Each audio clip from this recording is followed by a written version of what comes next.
Hey guys, in this video, we're going to be checking out the top 5 best monitors for Mac Studio that are available on the market for their true quality. I made this list based on my personal opinion and hours of research and have listed them based on popularity, quality, price, durability, user opinions, and more. If you want to see more information and the updated price, you can check out the description below. And also, make sure to subscribe for more reviews. Okay, so let's get started with the video.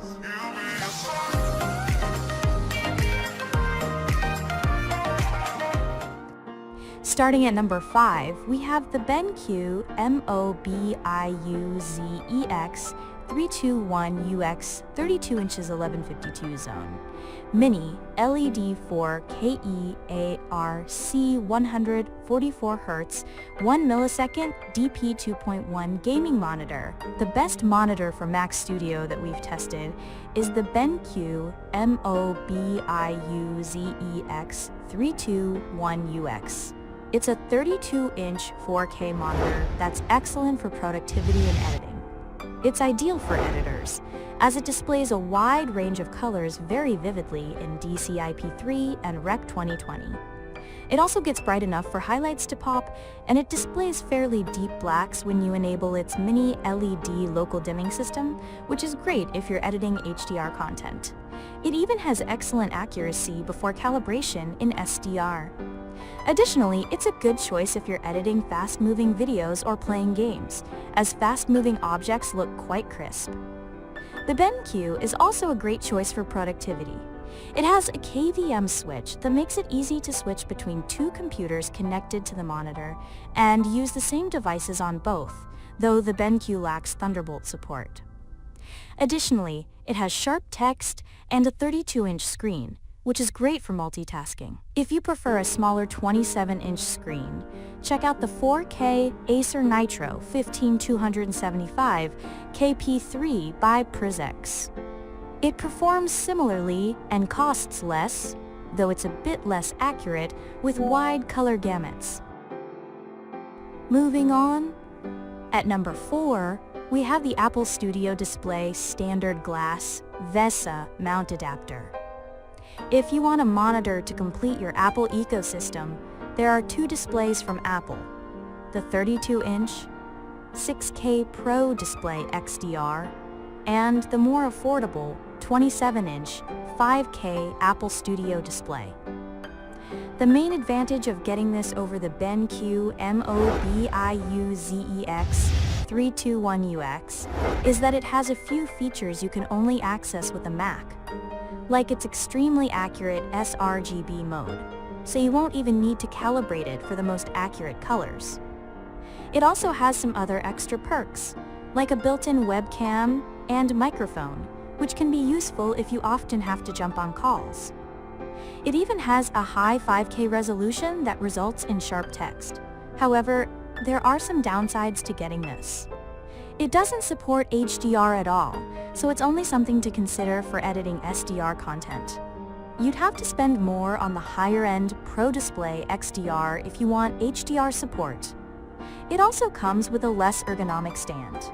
However, you can get a variant with a height-adjustable stand, or one without a stand if you prefer mounting it. You can also choose which type of screen coating you want.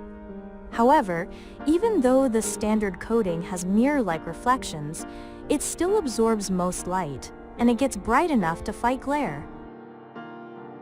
At number 3, we have the Dell UltraSharp U4025QW 40 inches Class 5K2 KWUHD curved screen LED monitor. Should you find that the 27-inch screen of the Apple Studio display or the 32-inch screen of the BenQ MOBIUZEX 321UX are too narrow for your needs, there's a class of displays with ultra-wide 21:9 aspect ratios. These offer more horizontal screen space to open windows next to each other.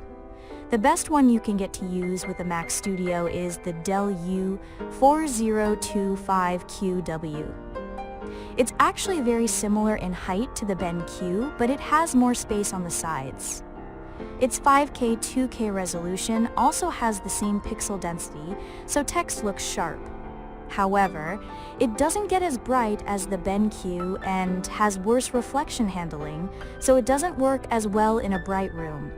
It also has significantly worse HDR performance. That said, it has a few extra features you won't find on the BenQ, such as Thunderbolt 4 and a large USB hub. It even has a Thunderbolt output, so you can connect an extra monitor to this one. However, if you don't need such a big screen, or you find this expensive, the Dell U3425 is a similar model that's cheaper and smaller, but it doesn't support HDR. At number 2, we have the Asus ProArt Display 27 inches 4K HDR professional monitor. If you don't have the budget for a premium model but still want good value, a mid-range option like the Asus ProArt Display PA279CRV is a good alternative. It's narrower than the Dell U4025QW and smaller than the BenQ MOBIUZEX321UX, but its 4K resolution still offers sharp text and detailed images. Like the BenQ, it supports DisplayPort Alt mode, so you can still get an image from your Mac Studio over USB-C, and it also has 3 USB-A ports, though it has one less USB-C port. It even has a video output for daisy chaining, which the BenQ doesn't have. That said, there are a few drawbacks. It has a limited picture quality in HDR because it has a disappointing contrast ratio, and its colors aren't nearly as vivid. Additionally, it doesn't get as bright, so highlights don't pop, and it's not as easy to see in extremely bright rooms. However, it does have a few unique features, such as picture modes from other color spaces, from Adobe RGB to Rec 2020, which is great if you work in those color spaces. And finally, at number 1, we have the AOCQ27G3XMN 27 inches 2K QHD gaming monitor. Should you be looking for a monitor to use with your Mac Studio and you're on a budget? Then check out the AOCQ27G40XMN. The main downside of getting a low-cost monitor for your Mac Studio is that this one has fewer features than higher-end models, like the Asus ProArt Display PA279CRV. It doesn't have any USB-C ports, so you have to connect to the Mac Studio over HDMI unless you use a USB-C to DisplayPort cable, and you'll also have to connect all your devices directly to the Mac Studio. Another disadvantage is that it has a lower 1440p resolution than the Asus, so text isn't as sharp. While these are the cons of getting the AOC instead of the Asus, it actually has quite a few pros. For starters, it has great picture quality in HDR. This is because it uses mini LED backlighting, which is something most entry-level monitors don't have. While it has a bug with certain settings, overall it provides a great local dimming feature that helps improve its contrast ratio in dark scenes, and also makes small highlights pop against the rest of the image. This makes it a great choice for editing content in HDR, but it's also good for SDR content creation, as it's very accurate before any sort of calibration. Thanks for watching, guys. I hope you liked this video. If this video was helpful to you, please make sure to like, comment, and subscribe. If you have any questions related to this product, you can leave a comment down below. I will get back to you as soon as possible.